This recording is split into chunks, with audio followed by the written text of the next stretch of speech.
soy el coordinador de investigación y difusión del Centro de Estudios Interdisciplinarios de Infancia y Espacialidad de la Facultad de Ciencias Sociales de la Universidad de las Américas. Hoy celebraremos el tercer capítulo del ciclo de conversaciones que hemos llevado a cabo con distintas personas pertenecientes a colectivos, a centros de estudio, a núcleos de investigación, que comparten con nosotros el interés de promover el agenciamiento de la niñez y de la adolescencia.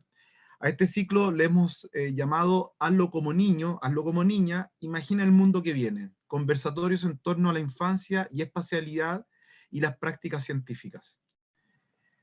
Hoy, como ayer, es fundamental hablar de la infancia, de esa infancia de hoy y de esas infancias de ayer.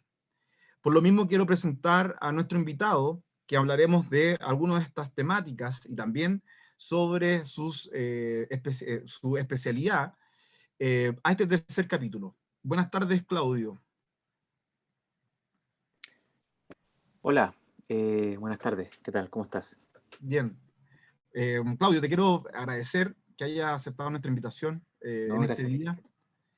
Bueno, vamos a conversar contigo sobre algunas de tus investigaciones, algunos de tus libros, y antes que todo te voy a presentar formalmente a las personas que nos ven y nos escuchan.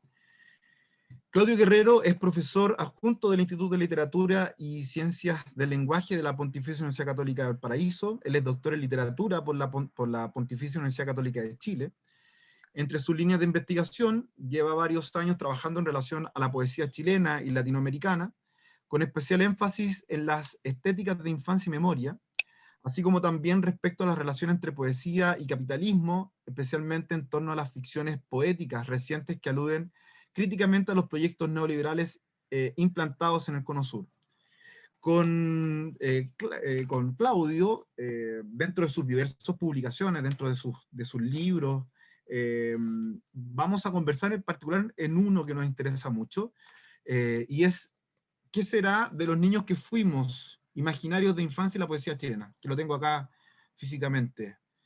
Un libro editado en el año 2017, y que yo te tengo que contar una infidencia. Yo estuve presente en la presentación del libro, me imagino que en una de ellas, que la celebraron acá en Providencia, en el Ah, café, ¿cómo se llama ese café? Café Literario, Parque Balmaceda. Exacto. Y, y nada, y además vimos ahí la presentación de un vecino que tengo yo acá del barrio Yungay, que es Redolés. Estuvo ahí Redolés Ah, también, me parece sí, sí, está que muy. estuvo presente. No, él no presentó, él participó No, ahí. estuvo como Sí, público, como sí, público. me acuerdo bien de eso. Sí. Claudio, bueno, vamos a hablar de tu libro, particularmente del trabajo, cómo lo llevaste a cabo, del resultado, y además también de cómo han sido tus experiencias trabajando y vinculando la literatura y la infancia. Y por ahí quisiera hacer mi primera pregunta. Y es una pregunta que le hemos hecho recurrente a los distintos invitados e invitadas, ¿cómo trazar una línea de investigación desde una disciplina al estudio de la infancia, en tu caso desde la literatura? Ya, mira, esto es una historia más o menos larga, ¿no? Espero no alargármelo demasiado, pero para contar un poco los vericuetos, ¿no? Y los caminos trazados, digamos, para concluir en un libro como este. La verdad que esto empezó a surgir como tesis doctoral, ¿no? Yo empecé a trabajar, a investigar sobre 4 poetas chilenos que me interesaban mucho en particular, todos de la generación del 50, Delia Domínguez, Jorge Telier, Enrique Lin y Efraín Barquero. Y, y esa investigación después, bueno, me generó mucho material, ¿no? Que rebasó completamente lo inicialmente planeado y en base a ese material fue de alguna forma surgiendo de manera natural, se podría decir, una investigación mayor, que no solo tenía relación con cómo estos poetas imaginaban o representaban la infancia en sus textos literarios, ¿no? Sino que tenía que ver más que nada con toda una visión de la niñez que podría ser entendida de diversas áreas disciplinares, ¿no? Desde la historia, desde la salud, desde la educación, por supuesto, ¿no? En fin, de diversos lados fue surgiendo mucho material respecto a cómo se fue construyendo finalmente, ¿no? Desde el Estado, ¿no? Pero también a partir de otras producciones, sociedades benefactoras, ¿no? Entidades privadas, ¿no? Eh, Diferentes visiones sobre lo que podríamos denominar un objeto en disputa, ¿no? Que sería el niño o la niña, ¿no? Que siempre, yo diría, bueno, por lo menos mi investigación empezó en los 50, pero fue inevitable y natural ir hacia atrás, ¿no? Y por ejemplo, no sé, a partir de una investigación, de un ensayo señero de Gabriel Salazar, ¿no? Ser un niño guacho en la historia de Chile, que se centra en el siglo XIX, eh, ahí surge, por ejemplo, Acá lo tenemos ahí está, también lo estaba revisando hace un tiempo, hace un rato. perfecto. Sí. Claro, por ejemplo, ahí surge, no sé, ¿no? Que una idea que por entonces, estoy hablando hace ya casi una década, me pareció muy innovadora, que es la consideración del niño como un agente, ¿no? Como un agente de cambio social, que es un poco la tesis que defiende Salazar respecto del pelusa, el llamado pelusa o el niño guacho, ¿no? El niño que está ahí andando en las calles y que es una suerte como de movilizador de cambio, ¿no? Entonces, a partir de ahí y a partir también de las reformas educativas que yo había investigado un poco por otro lado, ¿no? Anteriormente, y también, por ejemplo, a partir de la poesía y los ensayos de Gabriela Mistral, ¿no? De todo el trabajo político y poético de Gabriela Mistral, em, empezó a tomar cuerpo un estudio mucho más amplio, ¿no? Y que fue configurando, se podría decir, una suerte como de revisión de una historia de la infancia, pero quise conservar, porque evidentemente no soy historiador ni nada, quise conservar ese cariz de que tenía que ser construido a partir de representaciones literarias, ¿no? O de construcciones literarias.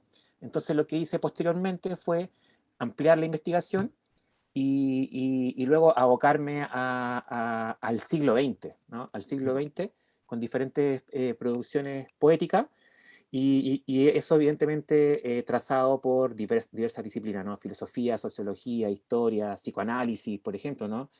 Y todo lo que he dicho anteriormente. Y en ese sentido, también, por ejemplo, un libro que para mí fue significativo, lo tengo acá, el de este historiador Jorge Rojas Flores, ¿no?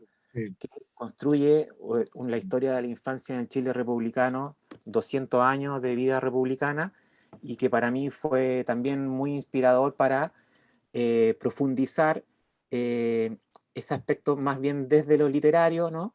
Pero pensando en el niño y la niña como un objeto de estudio, se podría decir, eh, que por entonces me parecía que no se dejaba leer del todo, ¿no? O aparecía, desaparecía, como medio esquivo, ¿no? Y porque además, También era esquivo porque también, y qué bueno que tomaste el caso de Jorge Rojas, porque cuando él plantea, por ejemplo, en su libro sobre los niños cristaleros, como sujetos de trabajo, o sea, siempre el niño fue tomado como un sujeto dentro del régimen laboral, ujú, eh, pero también un sujeto activo políticamente. O sea, en los niños cristaleros y en otros archivos, estudios que tiene Jorge Rojas, por ejemplo, propone que son los niños los que son líderes de huelgas, por ejemplo, ujú, o que participan como verdaderas pandillas que están organizándose políticamente también por sus situaciones laborales. Eh, y además Jorge Rojas, y ahí quiero conectar con una de otra pregunta hacia tu trabajo. Él muestra, o demuestra, mejor dicho, que es posible pesquisar a los niños y niñas en las fuentes, en los materiales. ujú. Que ese como relato que se había construido por mucho tiempo, desde la historia por lo menos, y me imagino que la literatura también, eh, que no existían, que prácticamente estaban siempre invisibles, ¿cierto? Exacto. Que no había cómo rastrear a ciertos sujetos cómo los niños y las niñas en la historia, y él, por supuesto, también con algo que yo también vi en tu libro, que tiene que ver también con cómo conjugar distintos materiales para acceder a un sujeto histórico. O sea, no poder quedar solamente con un material, sino que, o solamente distintos autores, pero también distintas materialidades que generan esos autores para poder acceder. Tú en tu introducción hablas, por ejemplo, de cómo el cine te ayudó también a despertar esta noción de infancia. Ahí cómo has conjugado tú, nos dijiste algo de las disciplinas, pero también materiales distintos, me imagino que la poesía, pero la literatura también tiene distintas formas de expresar.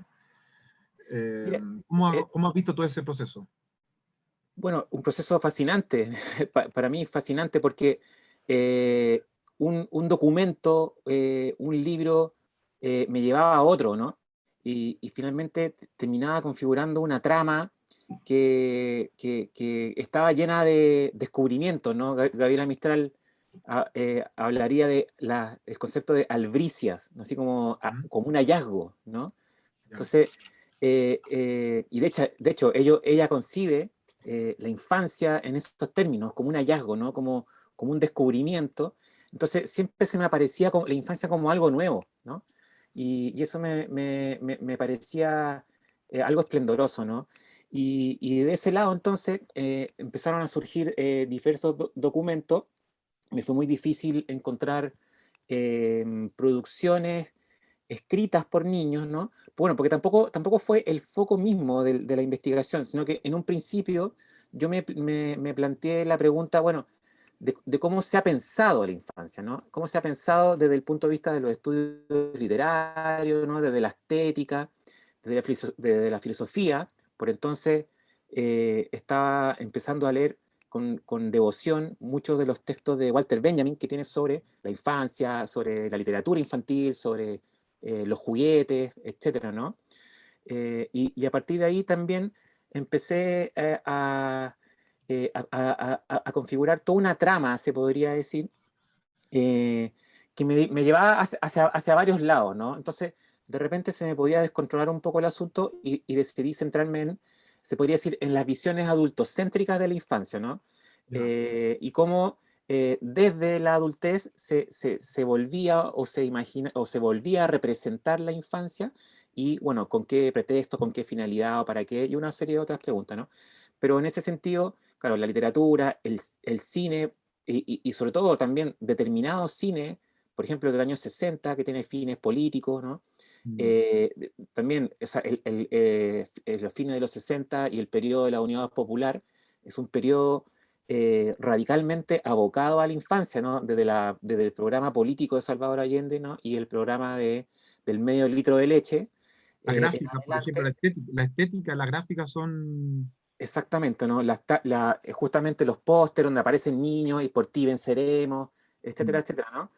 Entonces, bueno, ahí adviene la música, ¿no? De Víctor Jara, por ejemplo, entre otros representantes. Entonces, también empecé a descubrir que había determinados momentos de la historia donde se podría decir había como más infancia, ¿no? Como producto cultural, se podría decir, ¿no? O como una presencia en los medios de comunicación, en el campo cultural en general, ¿no? Y por otro lado, estaban visiones, se podría decir, tradicionales, ancladas, que yo me había propuesto, en cierto modo, eh, desandar o desanclar, ¿no? Visiones más bien románticas de la infancia, ¿no? Como de la infancia como un periodo llena de candidez, de ingenuidad, ¿no? Que son las visiones que se empiezan a promover en la literatura, no sé, al menos desde el romanticismo inglés con William Wordsworth, en el famoso Preludio, ¿no? Que donde habla del niño es el padre del hombre, es el mejor filósofo, ¿no? Y él tiene toda una construcción poética sobre sus invocaciones de la infancia, ¿no? Y hay una visión donde la infancia se la relaciona con la naturaleza y con ciertos estados del alma que tienen que ver con la pureza, ¿no? En fin, y casi con un estado también superior del desarrollo del ser humano, donde todo sería como prístino y límpido. Entonces, esas visiones como medias, que me parecen súper interesantes, ¿no? Pero me llamaba la atención que todavía en pleno siglo XX y siglo XXI, algunas de ellas estuvieran presentes todavía, ¿no? Como, casi como en un nivel, se podría decir, de sentido común o superficialidad respecto a cómo considerar la infancia. Y claro, ahí yo me aboqué también a buscar determinados relatos, por ejemplo, narraciones de índole social, donde aparece, no sé, un Baldomero Lillo con el famoso cuento de la puerta número 12, donde hay un niño protagonista que tiene 9 años, que trabaja en la mina del carbón, ¿cierto? Y otros relatos más, donde el niño es un actor, y es un actor político, social, importante, ¿no? Entonces, muy alejado también de esa visión romántica de la infancia como una etapa, se podría decir, clausurada, ¿no? Intocada, totalmente limpia y se podría decir casta, nibia, ¿no? Claro, Mm, prístina. claro, Oye, voy a aprovechar de hacer un autobombo del centro, porque tú nombraste a Jorge Roja, y Jorge Roja fue parte también del libro que tenemos nosotros en el centro, que es los diálogos en torno a la infancia y la espacialidad, que fueron diálogos que sostuvimos el año 2018, 19, 18 y 19, donde hubo diálogos con distintos especialistas, y ahí los celebramos en la universidad. Y luego eso después los publicamos, lo editaron nuestra directora Diana y Julián, que son los directores del centro. Y ahí hay un texto de Jorge Rojas, que fue también invitado. Así que me disculpa el autobombo para promocionar el libro que también tenemos. Oye, Claudio, ¿cómo podríamos contar a la gente sobre qué entiendes tú por una estética poética o la estética de la poesía? Y cómo a través de esa estética de la poesía acceder al estudio de la infancia, en estos autores o en otros, por ejemplo. claro. Mira, quizás podríamos recurrir a un ejemplo concreto que quizás alguno de ustedes conocerá la poesía de Jorge Tellier, que a mí me llamó mucho la atención, un poeta sureño nacido en Lautaro, en los años 30, y que falleció hace ya un poco más de 2 décadas, ¿no?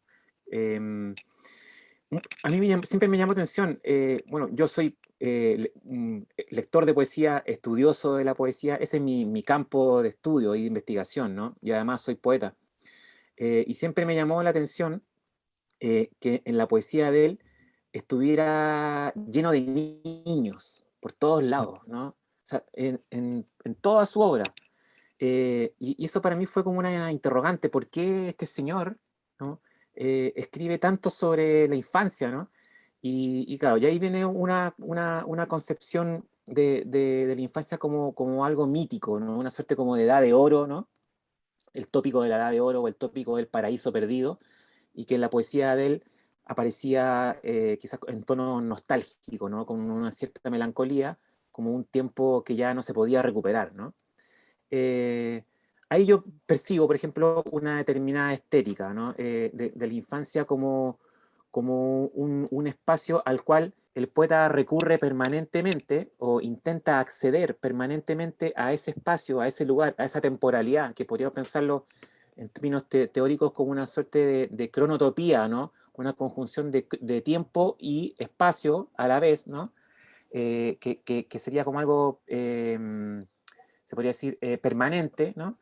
Y que el poeta entraba y salía de ese espacio, se podría decir, ¿no? Tenía como una llave de acceso a ese reino, ¿no? Porque además lo vincula con la literatura infantil, con Alicia en el País de la Maravilla, con Peter Pan, en fin, y con todas las lecturas que un niño realiza en su etapa de formación literaria, se podría decir, ¿o no?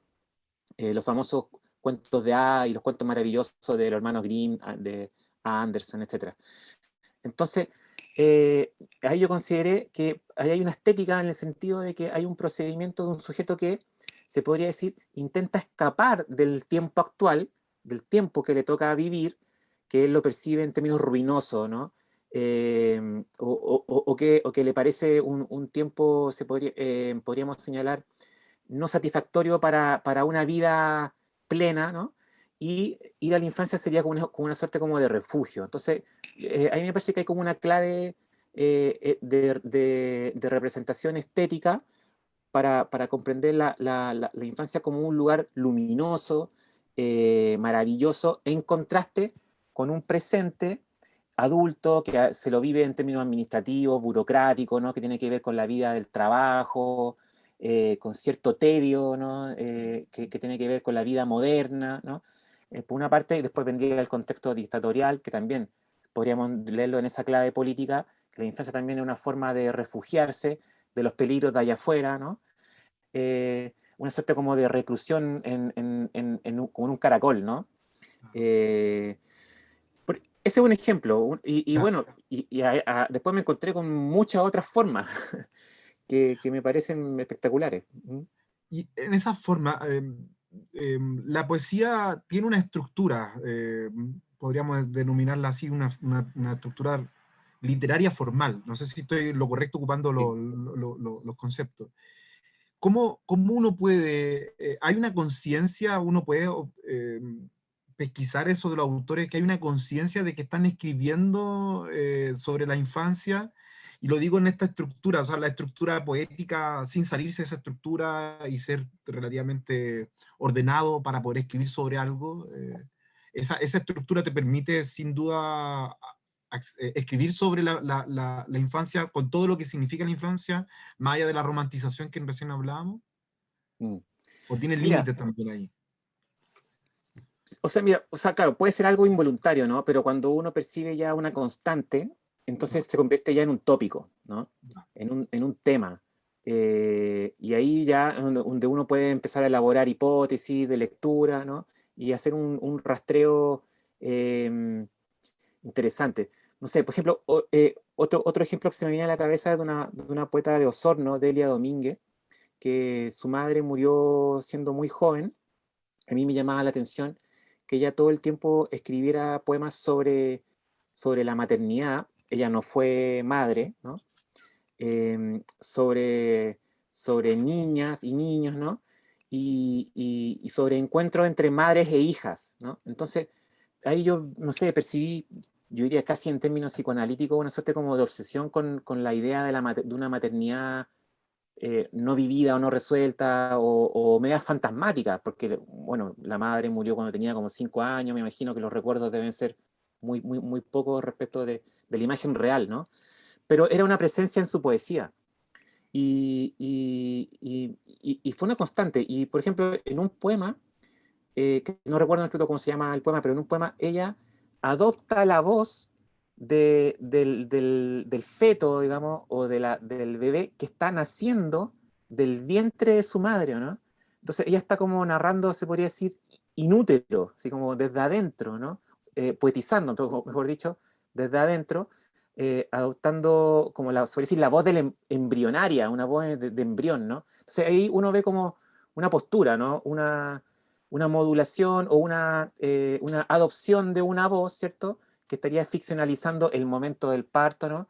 Y es un momento donde ese bebé se encuentra con una madre y hay como una suerte como de realización ahí, ¿o no? Que me pareció hermoso para ese poema en particular.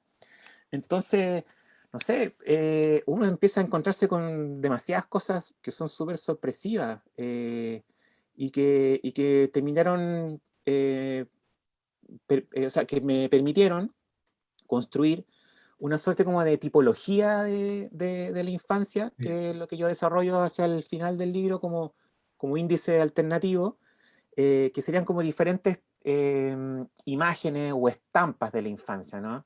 El niño taimado, el niño guacho, el niño diablo, en fin, ¿no? El niño que vive en el bosque o la niña que se sube a los árboles, como diferentes imágenes de infancia que me parecieron interesantes como para construir una suerte como de puerario nacional, ¿no? Pero siempre desde el punto de vista de las construcciones poéticas de sujetos que, no sé, le dedicaron una parte importantísima de su producción a ese tópico y ese tema como algo relevante de su obra, ¿no? Claro. Y no sé, hasta entonces lo que se conocía aquello también, creo, era muy, muy ese lugar común de los poemas de Gabriela Mistral, ¿no? De los pececillos, de las canciones de cuna, que se enseñan en la escuela, y me parecía muy pobre quedarse con esa imagen. Yo, o sea, yo había leído mucho de Gabriela Mistral y estaba seguro de que era una obra mucho más potente que esa imagen reduccionista de su poesía. Entonces, Eso como te que iba a él se abrió, comentar, se podría decir, un... porque en Gabriela Mistral se da como un otro efecto, se da un efecto de que infantilizar su poesía era también menoscabar su Exacto, trabajo, que es tremendamente potente. exacto. Es como escribir sobre la infancia romántica, pero también atribuir que hay cierta literatura para la infancia, tiene un sentido también de menoscabo, por supuesto, para el trabajo Exacto, literario. exacto. A mí también me interesaba, sin lugar a duda, uno también de los proyectos era, en cierto modo, destruir, entre comillas, ¿no? Destruir ese lugar de minoridad eh, atribuido a la infancia como un lugar cándido, ¿cierto? Como una, y además como una literatura menor, se podría decir, Exacto. inofensiva, ¿no? Sí. Eh, entonces, claro, me aboqué a Y además complejizar en cierto feminizado, modo ¿no? esa Más imagen. a una literatura feminizada. Claro, y que es la amistad que conocimos generaciones de todos nosotros, ¿no? La escuela, la maestra rural, ¿no? La madre de Chile, y que tiene unos poemas de infancia que son realmente cruentos, ¿no? Por ejemplo, de una madre que está meciendo a un niño y mientras está meciendo la está como oprimiendo, casi como cometiendo un infanticidio, ¿no? Claro. Por ejemplo. Entonces, es muy perturbante leer esos textos y descubrir en el fondo una Gabriela Mistral totalmente distinta a la que, entre comillas, nos vendieron en la escuela, ¿no? Mm, Claro. mm. Bueno, les comento a las personas que nos están viendo y escuchando que estamos conversando con Claudio Guerrero. Él es doctor en literatura, eh, profesor, investigador de la Pontificia Universidad Católica de Valparaíso.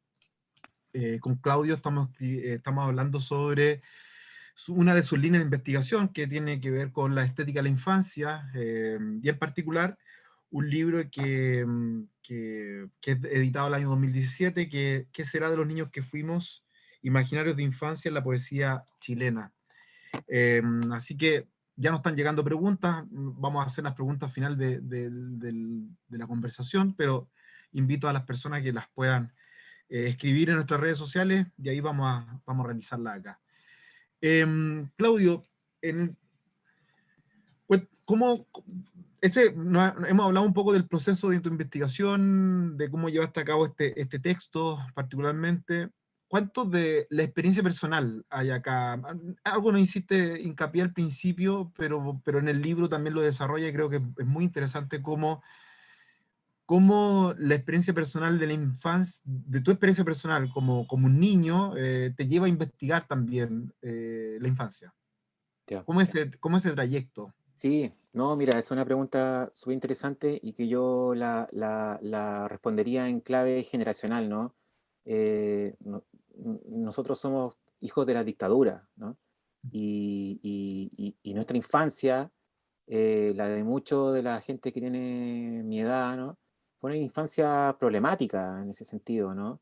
Bueno, a mí personalmente en mi familia no hubo desaparecidos ni torturados, pero sí uno sintió miedo, creció bajo una mordaza, ¿no?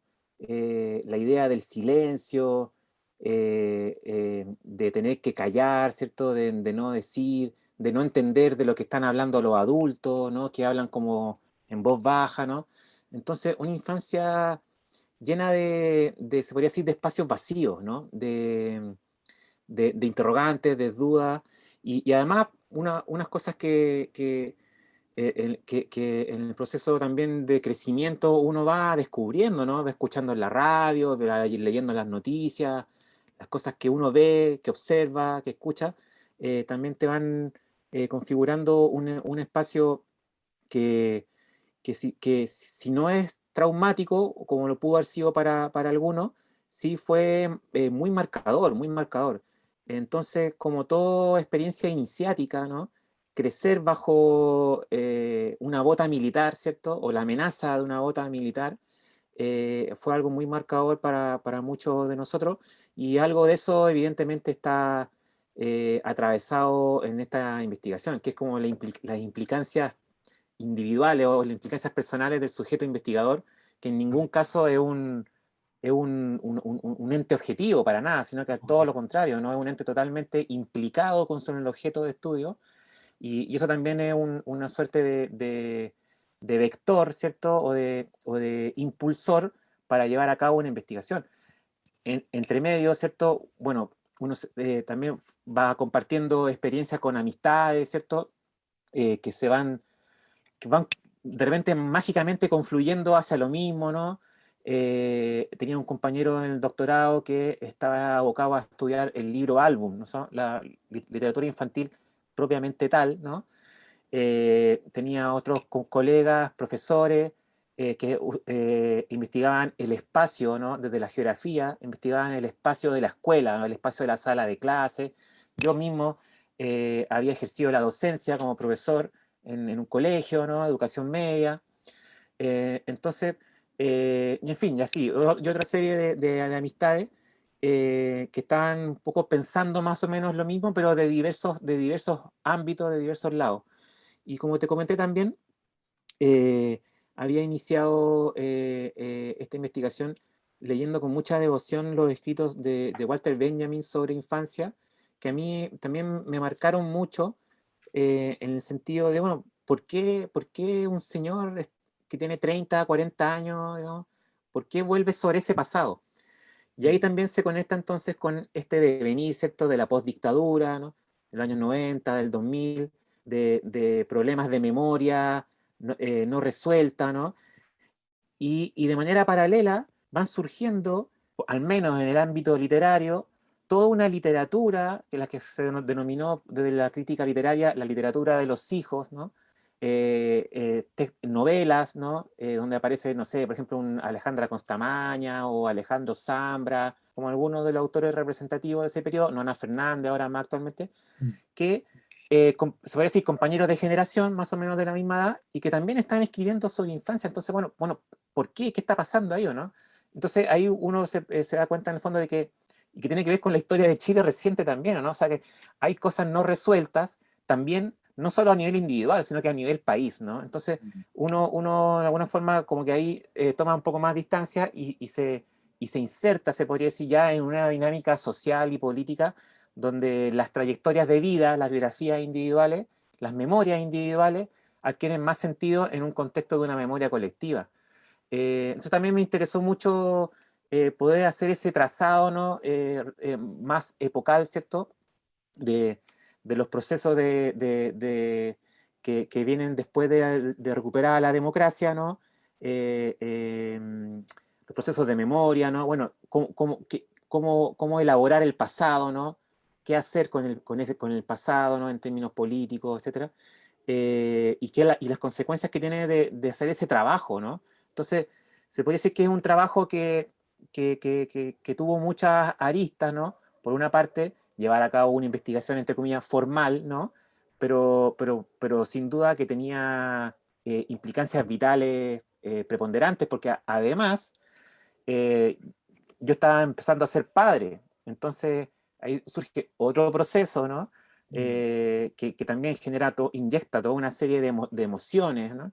Que es ver a un niño bebé y uno también verse reflejado en ese sujeto, etcétera, etcétera. Es decir, entonces, procesos de diversa índole, ¿no? Que a uno lo van estimulando y conduciendo este trabajo que en algún minuto también tuve que parar porque por su naturaleza podría ser inevitable, o sea, podría ser infinito, ¿no? Exacto. Porque además a mí, bueno, de las cosas que me llamaron mucho la atención, y él lo planteaste en un momento recién, fue este índice alternativo del puerario nacional, donde, no sé, está el niño diablo, el niño nadie, el niño pelusa, el sin Dios, guacho, el niño ángel, o sea, una cantidad ahí de, de tipos de niños, niña muñeca de nadie, niños muertos, resilientes. ¿Cómo metodológicamente, cómo organizaste esto? Ya. Porque además también yo creo que es muy interesante para la gente que pueda obtener después el libro o revisarlo. Después nos cuentas cómo poder, si todavía están, se puede adquirir.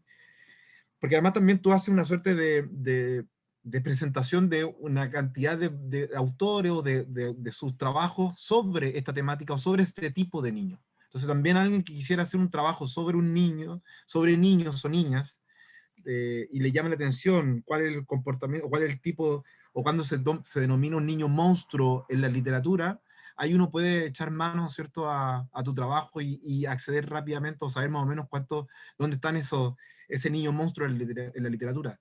¿Cómo metodológicamente hiciste esta tipología? Ya. Porque son muchos, o sea, Sí, no es poca información. mira, gracias por la pregunta. Eso fue más que nada como a posteriori, se podría decir que fue como el resultado, ¿no?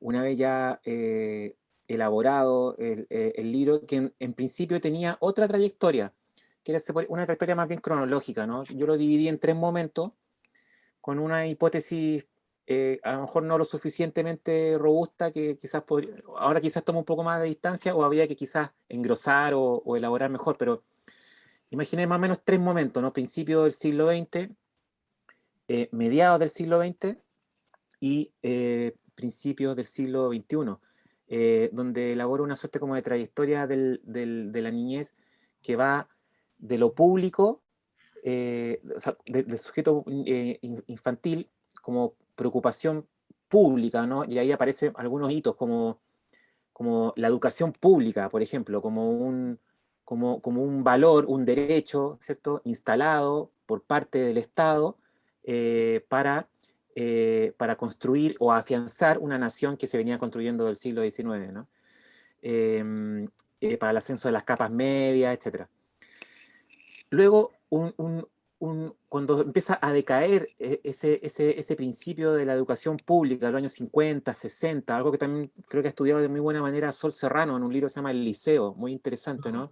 Sí, El devenir de la educación pública.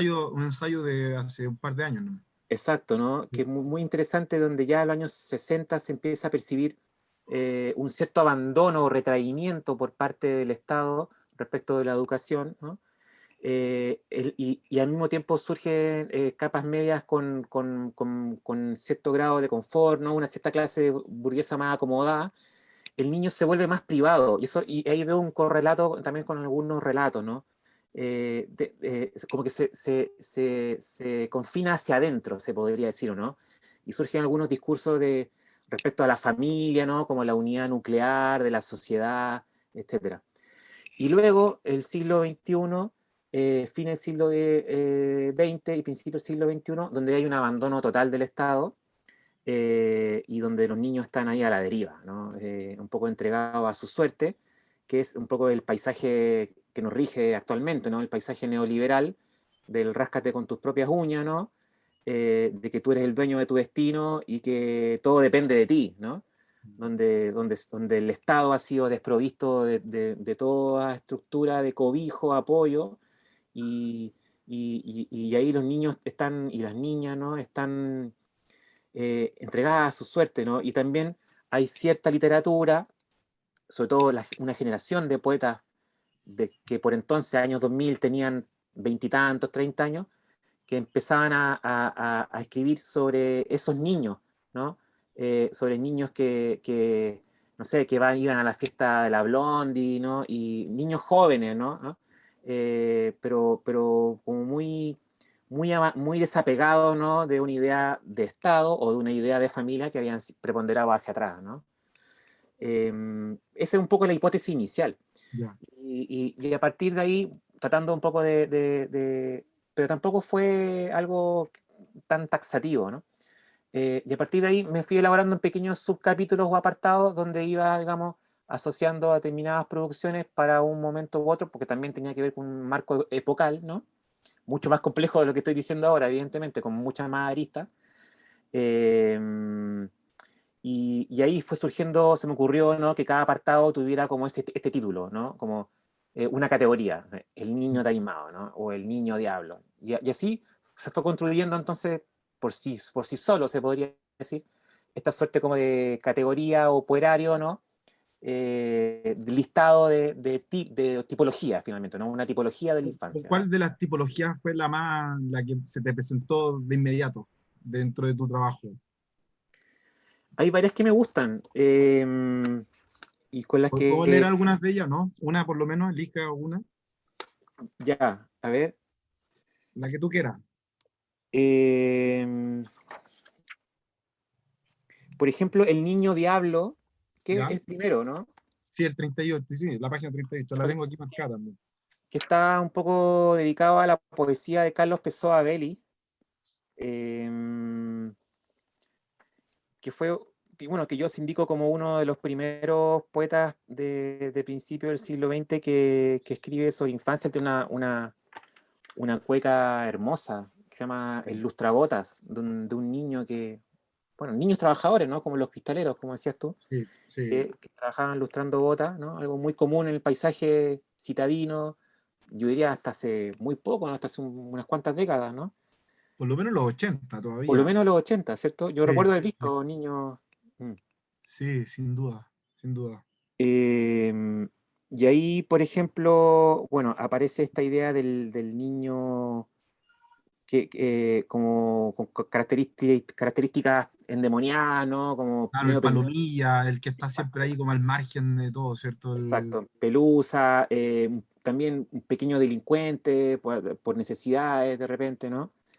Ahí Dice, cuánto crees tú que, yo creo que por ejemplo en los años, y lo dice también Jorge Roja en algún momento, cómo la infancia es una, se construye como un sujeto de caridad del Estado. mm, Y que mm, en definitiva, por ejemplo, lo que hace si no bueno, todo lo que hace el Hogar de Cristo, por ejemplo, el recoger y toda esta cierto publicidad, ¿no? Lo quiero tomar como en ese sentido, como contar la pobreza y narrar la pobreza en la ciudad, se construye a este niño y niña como un sujeto de caridad. ¿La literatura también lo toma así, de esa forma, o lo plantea también como este sujeto palomilla y guacho, como ya, como alguien, como un pequeño héroe, ¿cierto? Que está siempre exacto. rebuscándola, que está siempre sobreviviendo? Sí. A pesar de lo que vive. Sí, creo que ha predominado más esa visión como más simpática, se podría decir, ¿no? O como una caracterización del palomilla como algo gracioso, ¿no? Como con mucha vitalidad, ¿cierto? Y que se lo rescata con gracia, se podría decir. Esa es un poco la perspectiva de Pessoa Belli, a mi juicio. Siento que no, que la caridad no aquí casi no cabe. Y de hecho hay historias muy cruentas, Mm. que son contadas muy cruentamente. Se me viene a la memoria, a propósito de lo que señalaba del Hogar de Cristo, un libro que en general ha pasado muy desapercibido por la crítica literaria de nuestro país, que es de un poeta surrealista, el Teófilo Cid, que pertenece a la generación del 38 de este grupo de vanguardia, La Mandrágora, ¿no? Que es un Ya. grupo de vanguardia de filiación surrealista, que surge en Talca en el año 38, ¿no?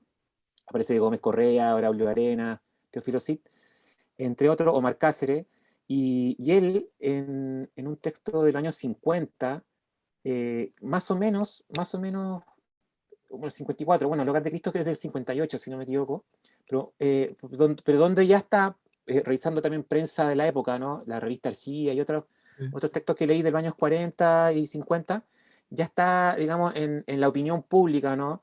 La idea de los niños del Mapocho, ¿cierto? Mm. De la vagancia, ¿no? De los niños que vagan y que viven en las caletas, ¿no? Y él, el año 54, publica un libro que se llama Niños en el Río. Niños en el Río, y donde pone como epígrafe, como iniciando el libro, un breve texto donde dice, la noticia no salió en los periódicos, ¿no? Y habla de la muerte de dos niños, pobres, guachos, abandonados en el río, ¿no? Y él escribe este poema, en cierto modo, como para reparar esa falla, dice, esta falla de la realidad. Mira. Así lo dice, ¿no? Una falla de la realidad. Entonces, ahí el ejercicio poético tendría como un carácter reivindicativo, ¿no? Entonces, todo lo contrario de un trabajo que tenga que ver con la solidaridad o con la caridad, Claro, tiene otra función, ¿no? Y sin escribe duda. un poema elegíaco, en el fondo, bueno, que es un lamento por la pérdida, ¿no? Pero también con imágenes muy fuertes o muy luminosas respecto de que finalmente estos niños que están abandonados por los padres, por las madres, por el Estado, por los profesores, bueno, por toda la sociedad, terminan siendo abrazados por la noche, ¿no? La noche ahí adquiere casi como una personificación, ¿no? Y el río Mapocho, con el reflejo de las luces de la luna o de los faroles, ¿no? Terminan como abrazando a estos niños, finalmente, ¿no? Claro. Como construye ese tipo de imágenes. ¿No? Me acuerdo de Esmeraldo de Edwards, Sí, eh, esta construcción que tú recién indicabas, cómo se construye este sujeto niño. eh, Hay una parte del libro del Roto que es muy breve, pero me quedó, yo me acuerdo, cuando lo leí me quedó dando vuelta, cómo además también hay una suerte de descripción física de los cuerpos de los niños, ujú, que son cuerpos, claro, por algunos lados fortalecidos por el trabajo muy sí, prematuro, pero sí. también cuerpos que son afectados por enfermedades y por la misma situación de vivir en la calle o vivir eh, carentes de alimentación. O sea, siempre ahí está este tránsito, ¿cierto?, del heroísmo de sobrevivir, en definitiva, la Claro. sobrevivencia de este tipo de infancia.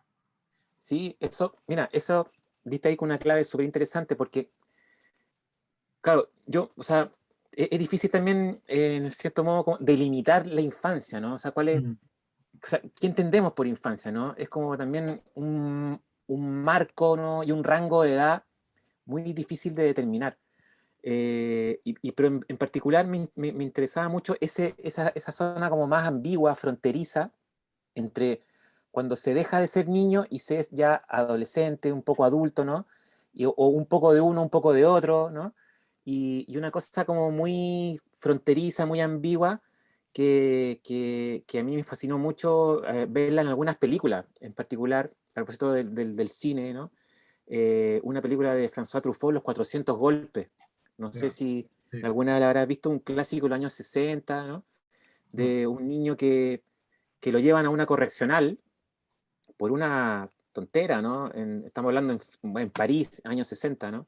Habla en tu Eh, libro de eso, tú, sí, sí, sí, sí, porque fue de de los, hecho uno de los momentos sí, iniciáticos de investigación, una película que me marcó mucho, la vi hace mucho tiempo, sí, por ejemplo, ahí se ve que la experiencia de la correccional, ¿no?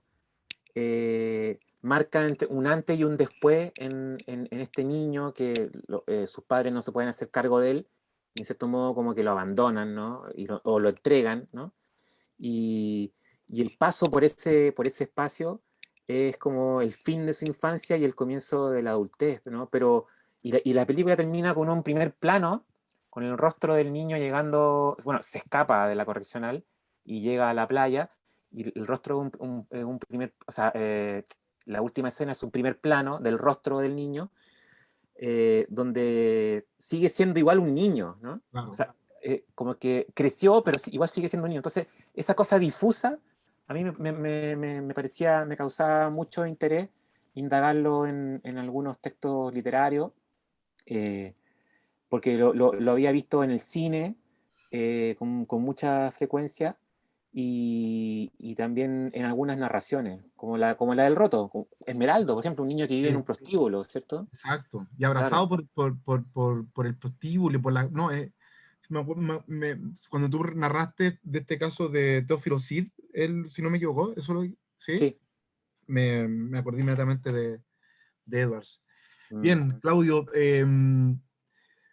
oye, algo lo comentaste, pero quisiera tal vez que pudieses profundizar un poco más en eso. La preocupación por la infancia es nueva. No son estudios que uno podría decir que tienen una larga tradición. Yo me atrevo a decir que por lo menos en los años 60 para adelante ya hay una intención, ¿cierto? Por lo menos en las ciencias sociales, en el caso de la historia, tal vez un poco más tardío. Eh, y sin duda los contextos históricos son claves para que ciertos grupos de personas fijen su mirada en estos sujetos. Para el caso chileno, tú lo planteas en tu libro, que hay toda una oleada, no sé si llamarlo así, pero un grupo de personas interesadas en el estudio de la infancia en un contexto postdictatorial, o sea, y algo lo planteaba recién. Eh, ¿Por qué crees tú Sí, no sé, disculpa la pregunta, puede ser muy obvia, pero ¿por qué crees tú ahí que es necesario para la gente escribir sobre la infancia? En tu introducción decía algo muy lindo, hablaba de la visibilidad, ¿cierto? Lo invisible y lo invisible, que estaba siempre ahí claro, jugando. como jugando a la Eh, escondida. ¿Por qué crees que esa generación comienza a preocuparse por la infancia? Mm. Bueno, hay varias cosas. Yo veo al menos dos, ¿no? Un poco lo que señalaba antes, que veo una necesidad generacional. Veo también una constatación de que empiezan a surgir muchos relatos, eh, algunos de los cuales han sido estudiados acá principalmente por Lorena Amaro, ¿no? Ya, Este perfecto. libro, La pose autobiográfica, ensayo sobre narrativa chilena, le dedica varios capítulos al tema de la infancia. Yo creo que tiene que ver con procesos sociales que empiezan a surgir en los años 90 con lo que los estudios humanísticos se denominó el giro subjetivo, ¿no? Que es esta Ah, suerte como de volcamiento, vuelta hacia el yo, ¿no? Y a las escrituras del yo, que tiene varias aristas. Una de las aristas es el testimonio, ¿no? La necesidad de contar una historia personal de algo que me pasó, ¿no? Pero también eso se va ampliando y empieza entonces como a proliferar obras narrativas que empiezan a hablar del Chile de los años 80, ¿no? Un poco en esta clave como revisionista. Un poco salió este de Catalina ujú, Donoso, donde también hace un estudio sobre diversidad en la narrativa y luego en el cine, y bueno, y en la poesía todo el tiempo, ¿no? sí. Entonces, por una parte veo eso. Y por otra parte, yo creo que también tiene que ver con la necesidad de instaurar o de reparar una gran deuda que creo que tiene que ver con el sistema educativo, ¿no? Que es la importancia de generar lo que algunos estudiosos han denominado una pedagogía de la memoria, ¿no? O sea, Claro. que en el fondo el pasado, o sea, estudiar el pasado, ¿no? Estudiar el pasado colectivo, individual, no solo implica un proceso, ¿cierto?, de mirar y mirarse, ¿no? Sino que también de comprensión de determinadas claves y sobre todo debe ser un proceso educativo, ¿no? O sea, hay que educar en el pasado, ¿no? Mm, Y como te decía, ¿cierto? En un principio, los que crecimos bajo el alero del silencio, ¿no? Como de determinadas mordazas simbólicas, ¿cierto? Es súper importante hablar, ¿no? Hablar, contar, escribir como una necesidad vital para justamente sacarse esas trabas, ¿no? Y esos amarres, ¿no? Y la pedagogía de la memoria me parece que es algo que se le hace el quite en nuestro país, ¿no? Sigue siendo un problema conflictivo, ¿no? Si vamos a hablar de dictadura militar o de régimen militar, por ejemplo, ¿no? Algunos profesores se siguen sonrojando a la hora de enseñar historia, etcétera, etcétera. Y ahí la narrativa, o la literatura en particular, creo que puede cumplir un rol relevante, ¿no? Por ejemplo, eh, me he encontrado con algunos textos hermosísimos. Se me viene a la memoria ahora uno de Marcelo Guajardo, que es un poeta que ganó un premio del barco de vapor, creo que de Alfaguara, si no me equivoco, que es un libro para niños, para jóvenes, digamos, para 12, 14 años, que se llama La bicicleta mágica de Sergio Krum, y que está basado en la historia del ciclista Peter Tormen, ¿no? ¿te acuerdas? Un ciclista del año 80, los famosos Sí, que salían en la sí, Vuelta a Chile, qué sé yo, y cuyo hermano, Sergio Tormen, había sido torturado. Entonces, sí. como que recrea desde la perspectiva de unos niños que juegan en la calle, andan en bici, pasean por la ciudad en bicicleta, ¿no? Y un día se les pincha la bicicleta y van a un taller ciclista, y el que está en el taller ciclista, en el taller de reparaciones, es Sergio Krum, que no habla, habla muy poco, habla del pasado, ¿no? Y es un poco este Peter Tormen, ¿no? Que recuerda a su hermano desaparecido, ¿no? Claro, Después va como surgiendo la trama. Entonces, sí. contar la historia en esa clave, por ejemplo, me parece un inicio, ¿no? O un modo de contar, o pienso, no sé, este corto que ganó un Oscar, ¿cómo se El llama? La oso. historia de un oso, por ejemplo, ¿no? Que son modos metafóricos, aproximaciones para conocer nuestra historia. O pienso, lo que salió hace poco, ¿no? Este libro de Francisca Márquez, ¿no? El diario de Francisca, que lo publicamos con el grupo con el cual hemos trabajado algunas cosas de infancia, que es un diario de vida de una Mm. niña que al momento del golpe tenía 12 años, ¿no? Y que escribe de manera fabulosa lo que está pasando, lo que está viendo, ¿no? Lo que está sintiendo, lo que escucha, sus dudas, sus miedos, qué sé yo, y todo eso mezclado con la vida normal de una niña, ¿no? Que se enamora, que juega con los chicos del barrio, etcétera, etcétera, que lee libros. Una Entonces, niña que a los 11 eso, años sabía que lo que estaba pasando en Chile en esa claro, edad. Y muchos que después, posteriormente, indicaban que no sabían lo que estaba pasando. O sea. claro, claro. Entonces, claro, todos esos son, a mí me parece como modelos, ¿no? Mm. Que permiten aproximarse a la historia y generar una suerte de común, se podría decir, ¿o no? O de miradas, ¿no? Aproximaciones hacia un pasado que creo que sigue siendo todavía conflictivo, quizás más para los mayores que para los más jóvenes, ¿o no? Como se dice ahora últimamente, ¿no? Los jóvenes no tienen miedo, perdieron el miedo, ¿no? Chile despertó, etcétera. Eh, o sea, cuando el año pasado salieron los militares a la calle, o sea, imagínate, yo estaba así, pero Claro. atacado, muerto de miedo, ¿no? O sea, totalmente traumatizado, ¿no? Traumas que emergen. Exacto, ¿no? O sea, me parecía algo Claudio, inconcebible, ¿no? claro. Con eso que te quiero llevar al último momento de la conversación, porque voy a unir las preguntas que nos han hecho ya desde las personas que nos están escuchando. Además, como yo te comentaba y lo hemos hablado en los capítulos anteriores de este conversatorio, tenemos una dinámica en la cual la persona anterior nos deja una pregunta para la que viene.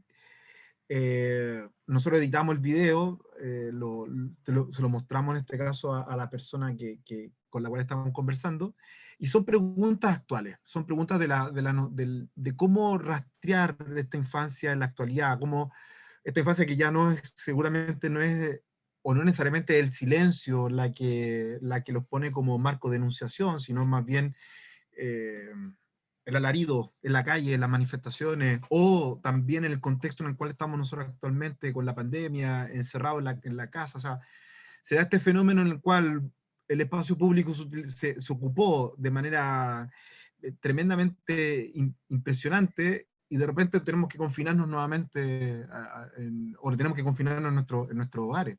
Entonces, voy a proyectar las preguntas, eh, como los dejaron las compañeras del grupo RIEN, que es un grupo que ellas investigan sobre infancia en América Latina a través de una metodología de la etnografía eh, colaborativa, y te dejaron algunas preguntas.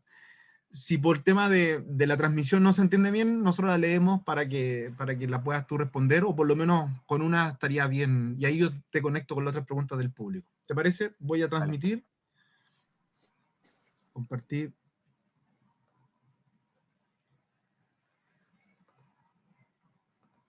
Tú me dices si todo bien, ¿se ve ¿Muy bien? bien? ¿Sí? Todo bien. Otra pregunta que tenemos es un poquito más, que hablábamos acerca de si se puede ampliar lo que nosotros hacemos hacia lo latinoamericano. Bueno, también podemos pensar acerca de lo global en un sentido en que todos estamos, en el mundo estamos sufriendo esta situación pandémica en estos momentos. Entonces, ahora que el mundo se tornó viral, se pueden pensar estos imaginarios en un plano global y hablar de las infancias del mundo viral.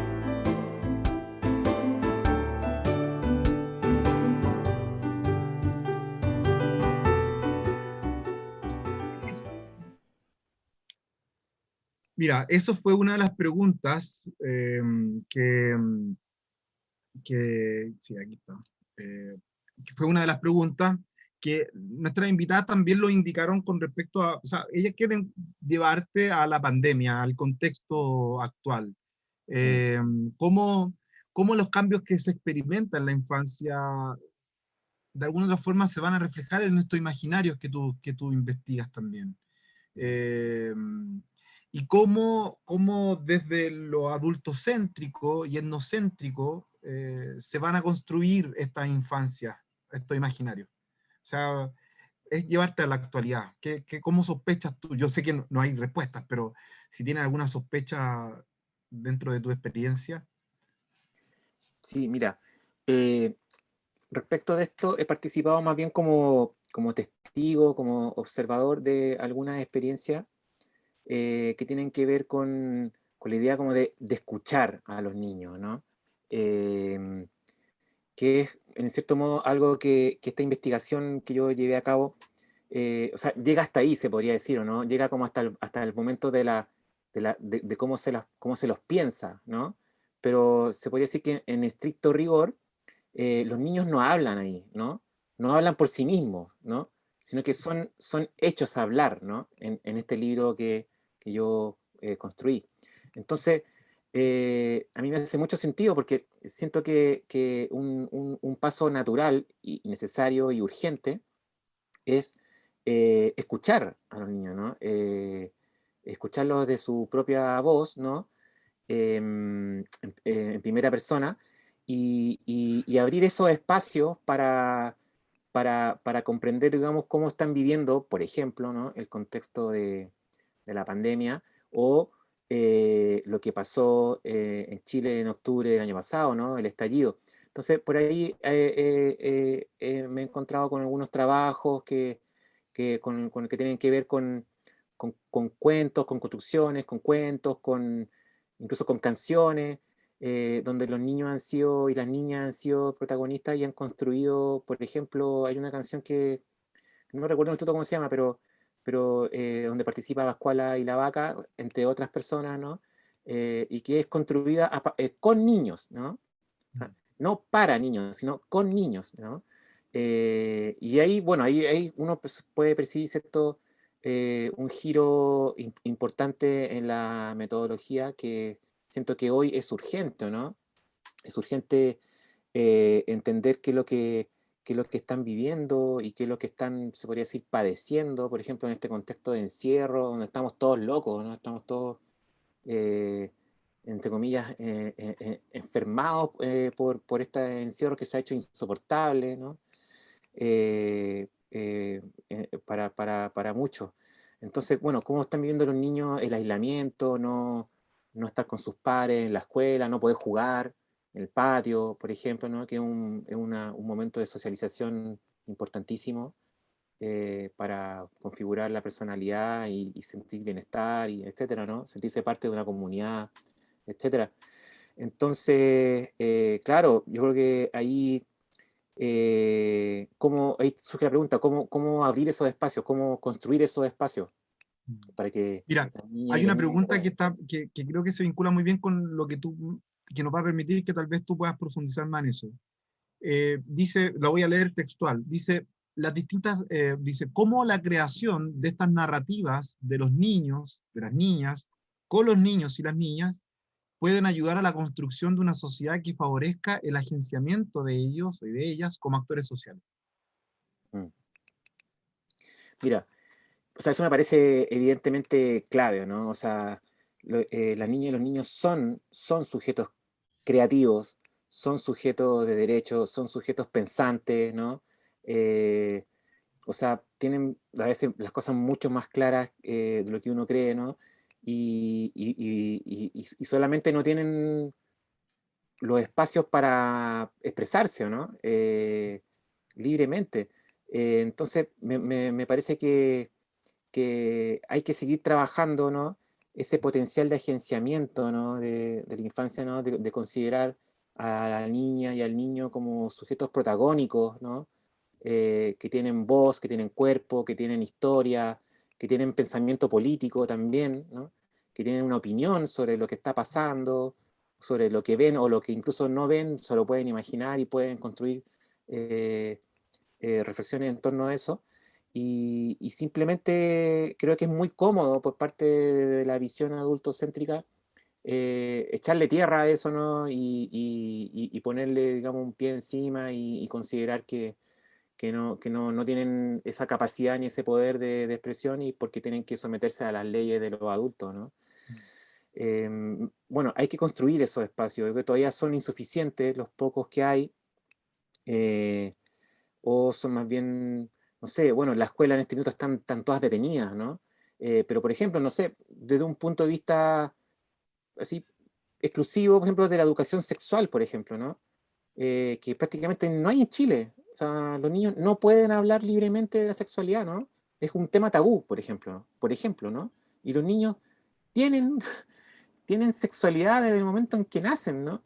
Entonces, por ejemplo, ahí yo veo que hay una limitación eh, terrible, ¿no? Que tiene que ver con nuestro sistema educativo, por ejemplo, ¿no? Y que hoy en día se ha visto acentuado, evidentemente, producto de la pandemia. Mm. Claudio, mira, la próxima pregunta eh, es una pregunta que yo creo que por tu oficio de poeta, pero también por tu profesión como profesor de literatura, dice, Claudio, ¿cómo interesar a los niños y niñas sobre poesía? De hecho, invitarlos a leer. Eh, es que hablas de los libros típicos de lectura infantil y la verdad que es que los niños y niñas ya no leen. Es como contraproducente hablar de la fantasía infantil y ahora los niños tienen fantasías con personajes cibernéticos. Ella dice, esto me parece triste. O sea, Ya. cómo, cómo podríamos responderle a nuestro oyente?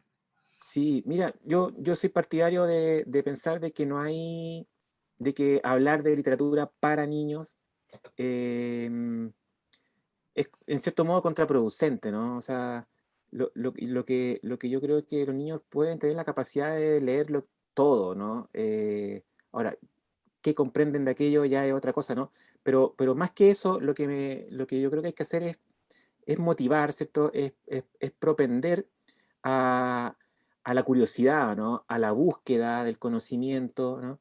Em, a enseñarles, ¿no? O mostrarles determinados caminos que sean significativos y tengan sentido, ¿no? O sea, eh, lo que uno hace, no sé, por lo menos lo que yo hago con, bueno, acá esta es una familia libresca, ¿no? Pero lo que uno hace siempre es mostrar muchas posibilidades, ¿no? Y porque tengo la posibilidad de hacerlo y ahí los niños verán si lo toman o no, ¿no? Pero, pero yo creo que, bueno, muchos de los estudios señalan que es clave tener una pequeña biblioteca en la casa, por ejemplo, ¿no?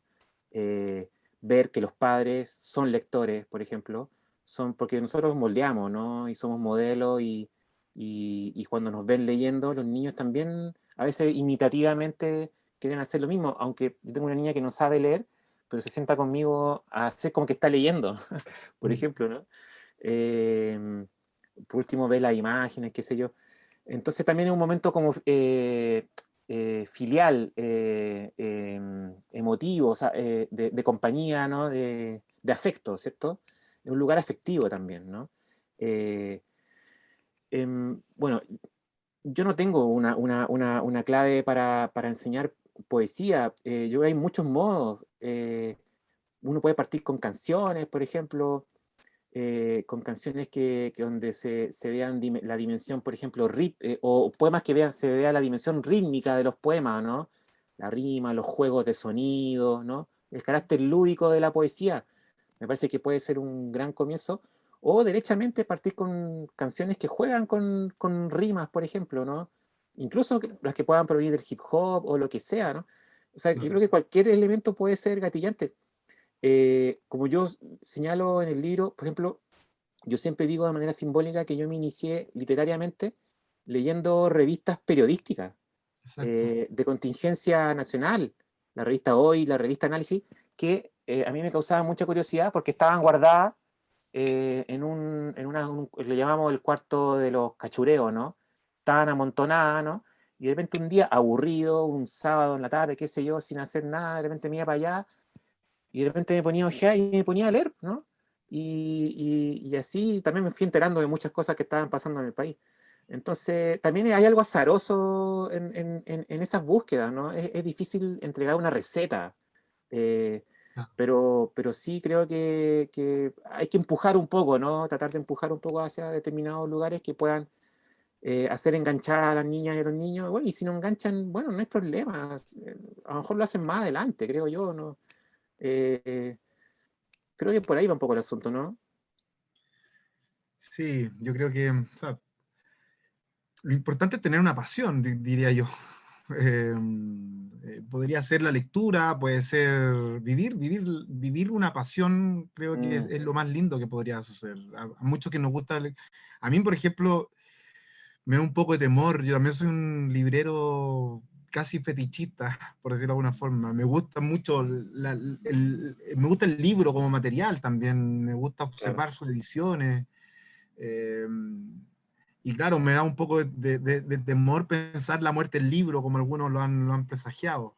Pero también tengo amigos y conozco gente que son apasionados por el fútbol, son apasionados por el teatro, por el cine. O sea, creo que la clave es, es Mm, cómo vivir la vida, aunque suene muy redundante, con ciertas pasiones y dedicarle ahí. Embriagarse, como decía sí, Baudelaire.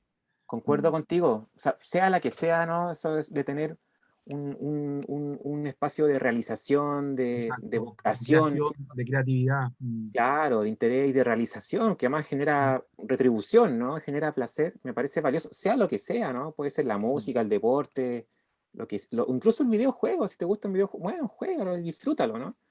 Sí. No tiene por qué ser algo nocivo per se, ¿no? Así como tampoco el libro per se es un vehículo de cultura y de intelectualidad, y para nada, ¿no?